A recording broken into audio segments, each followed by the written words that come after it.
નમસ્કાર, આપ જોઈ રહ્યા છો TV9. હું છું જગદીશ. સમાચારની શરૂઆત કરીશું અને સૌથી પહેલા વાત કરીશું નવસારીમાં જ્યાં વિદ્યાર્થીનીઓ પાસે ખેતરમાં કામ કરાવવાનો મુદ્દો સામે આવ્યો છે, જેમાં વિદ્યાર્થીનીઓ પાસે ખેતરમાં કામ કરાવવાના મામલે મહત્વપૂર્ણ આ એક ઘટના, જેમાં વિડીયો વાયરલ થયા બાદ તંત્ર એક્શનમાં આવી ચૂક્યું છે. આ ઉપરાંત વિડીયોને લઈને હવે તપાસ પણ કરવામાં આવશે કે કોણે આદેશ આપ્યા.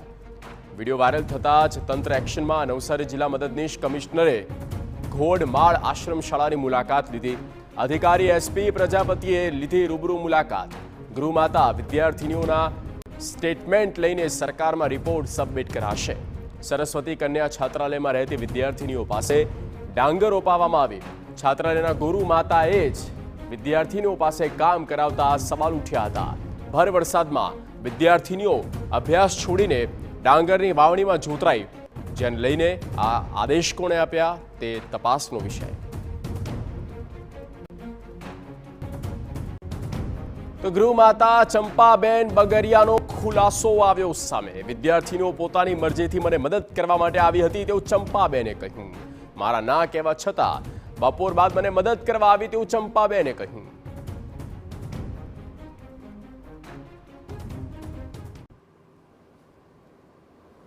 તપાસ માટે હું અત્યારે આવેલો છું અને જે બી એનો જે અહેવાલ કરવાનો થશે, રેકોર્ડની ચકાસણી કરીને નિવેદનો લઈને એને આધારે અમે સરકારને આગળ અહેવાલ કરીશું. અત્યારે જોયું એટલે બાકીની બધી સુવિધા જોઈ છે, સ્કૂલમાં જ છોકરીઓ છે અત્યારે, એટલે અત્યારે અમે ત્યાં જઈ રહ્યા છે. એમના નિવેદન લઈશું, ગૃહમાતાના નિવેદન લઈશું અને એને આધારે આગળ કરીશું. એટલે છોકરીઓ સ્કૂલમાંથી 12 વાગે આવ્યા, જયમાં પછી મને હોતા હતા કે બેન કાં છે, તો રોપવા ગઈ.